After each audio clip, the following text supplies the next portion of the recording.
বাপদাদার পেশা আমরা শিখছি, আমরা এই করে খাই।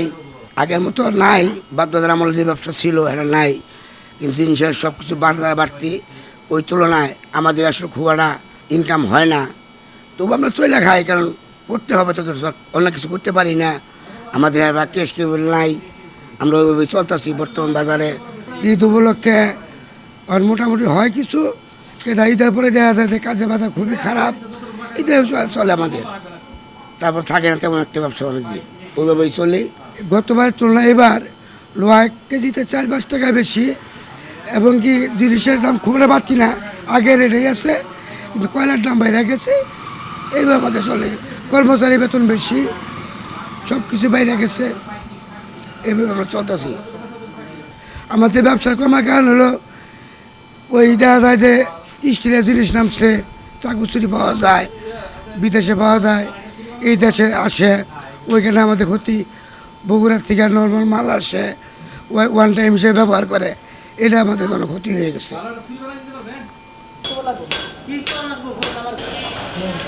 ব্যবসাটা ভালো, নষ্ট করে দিছে বিদেশি মাল আইসা, ইন্ডিয়ান কোদাল আনে, চাইনাতনে কোদাল আনে, ছুরি আনে, আমাদের দেশটাই বিদেশি মাল আইনে আমাদের ব্যবসাটা একবারে নিচা বানাই ফেলাইছে। এই বিদেশি মালগুনা যদি না আসে, দয়া করে যারা বুদ্ধিজীবী আছেন এটা বন্ধ করেন, আমাদেরকে বাঁচান। আমাদের ব্যবসা বাণিজ্য মোটামুটি হালে আছে, জিনিসপাতির চাহিদা মোটামুটি আছে, সেরকম গুরুত্বপূর্ণ না। কেনার বাজার বেশি, বিক্রির বাজার কম, এই হাল অবস্থায় আমাদের ব্যবসা বাণিজ্য চলতেছে। তারপরেও চলতে হইতেছে, শিখছি একটা ব্যবসায়, আর অন্য কিছু শিখিও নাই, দরিদ্র মানুষ, কিছু করারও নাই, এটা করে আমাদের চলতে হইতেছে। হ্যাঁ, বাইরের মালে আমাদের ক্ষতি হচ্ছে কিছু কিছু, চায়না এবং ইন্ডিয়ান বগুড়ার মালে কিছু কিছু বাজার আমাদের ড্যাম, এরা কম দামে বিক্রি করতেছে রেডিমেড মাল, আর আমরা এলাম অর্ডারি কাজ করি, সেই হিসাবে আমাদের মূল্য কম। বাইরের মাল না থাকলে পরে আমাদের আরও বেশি চাহিদা থাকতো, এগুলো থাকাতে আমাদের চাহিদা অনেকটা কম। সরকার আমাদের কিছু অর্থনৈতিক সাহায্য করলে আমরা কিছু উপকৃত হই, তা তো করবো কিনা জানি না, এটা ভালো সরকারই জানে। আপনার অহনকা কুরবানির মাল বানাইয়া আমরা প্রস্তুতি নিতেছি, এখন তাপ উঠলে সেন আমি বুঝতে পারবো যে কতটুকু তাপ আর অতাপ, কিন্তু গতবার আছে এইবার একটু তাপ কম, এবার মাল টানতাতে কম, এমনি খরচাও বেশি, মালের দামও বেশি, লোহার দাম বেশি, কয়লার দাম বেশি, কারিগরের বেতন বেশি। এটা এখন এই যে তাপ উঠলে সেন ওটার পরিমাণ কথা বলতে পারবো, যে লাভ লস এটা বলতে পারবো।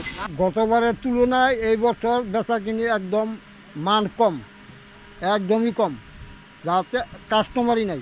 এই মুহূর্তে আমাদের কাস্টমার থাকবো দোকানে ভর্তি, কাস্টমার একটাও নাই। এখন আসার দ্বারাই আছি, যে কদিন আছে যদি উপর আল্লাহ কিছু দৌড়ায় মুড়াইয়া দেয় তাহলে চলতে পারে, আর তা নইলে চলার মতো কোনো ক্যাপাসিটি আমাদের থাকবো না। এই নাজাহেল অবস্থায় আমরা আছি। এই বছর অনেক বেশি, লোহা লাটকরের দাম বেশি, কয়লার দাম বেশি, কারিগরের বেতন বেশি, সবই বেশি।